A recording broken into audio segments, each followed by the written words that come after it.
Okay, we are doing a little discussion on a documentary we just watched. It's called Making the Crooked Straight, and it's about a doctor named Rick Hodes who takes his practice to Ethiopia to help the people there.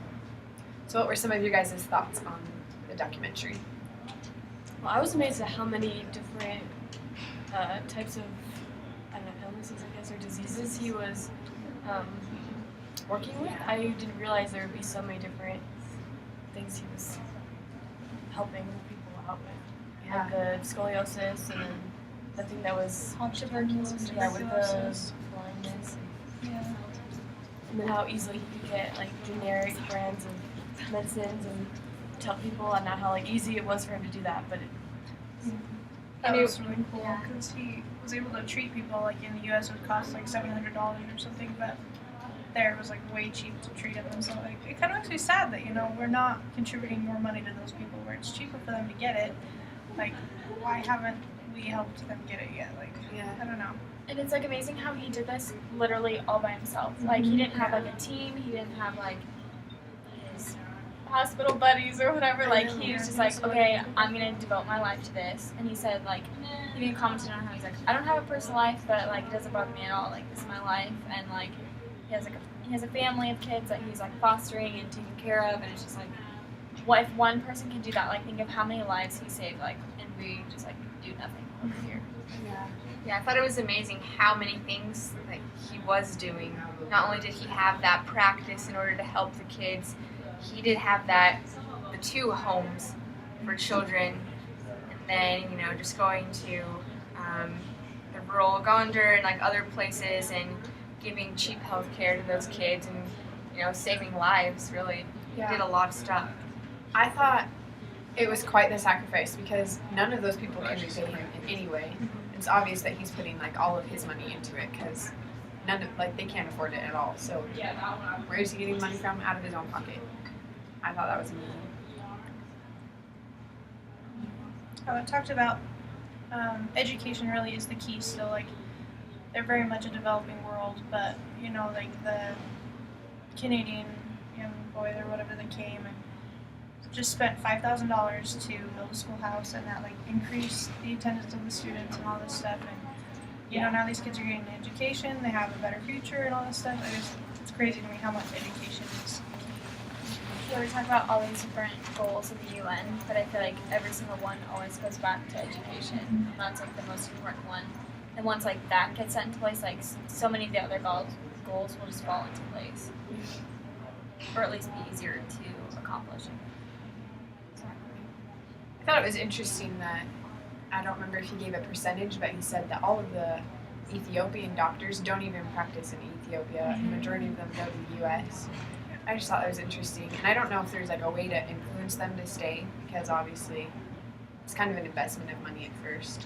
But I don't know. I thought that was interesting though. One thing that I kind of noticed, and it really wasn't even part of the video, but I was kind of surprised at how nice their clothing was. Maybe that's weird to me that I don't understand like their rural countries and their clothing and stuff, but they actually had nice clothes.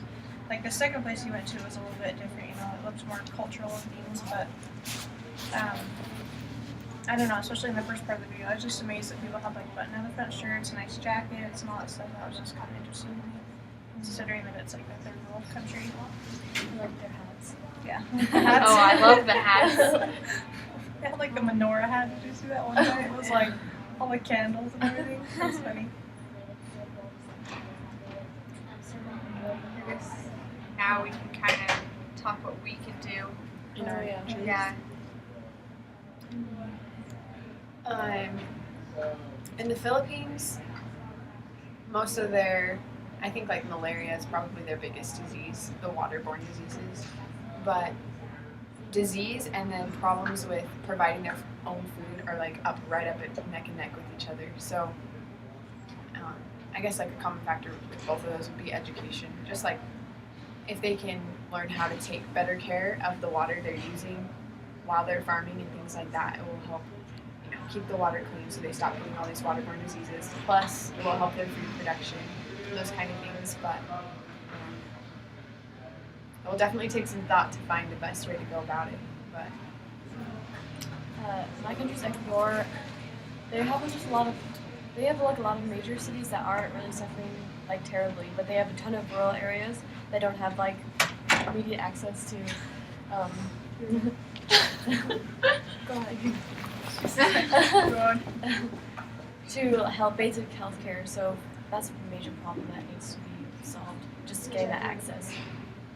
My country is Samoa, and I actually read like this whole big article on their healthcare system because their millennial goals didn't really seem to think that there was a problem with it, but they don't have clean like resources, like they don't have rubber gloves or cotton and stuff, just the basic things that a hospital would need. And so I don't think they realize that they could be doing better on their healthcare and things. Maybe that's something that I don't know needs to be taken care of. I mean, I think all of our countries have room for improvement in all aspects, especially healthcare, and I still think it goes back to education. And once we get those, go ahead. Once we get those like put into place, and then healthcare would be so much easier to provide it. So many more people would be educated in that area and be able to help and be more willing to help. No, it's fine. Okay.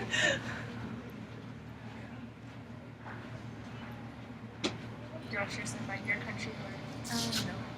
Okay, so my country's Niger, and they're struggling on pretty much all of the 8 development goals, like literacy rate really low, maternal mortality, awful infant mortality, and like really they all the 8 developmental goals go together, and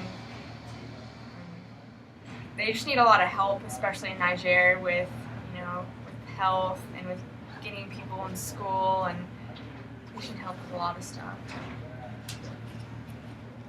So I guess the overall factor is just making more people with the money aware so that they can actually do something to help. Yeah.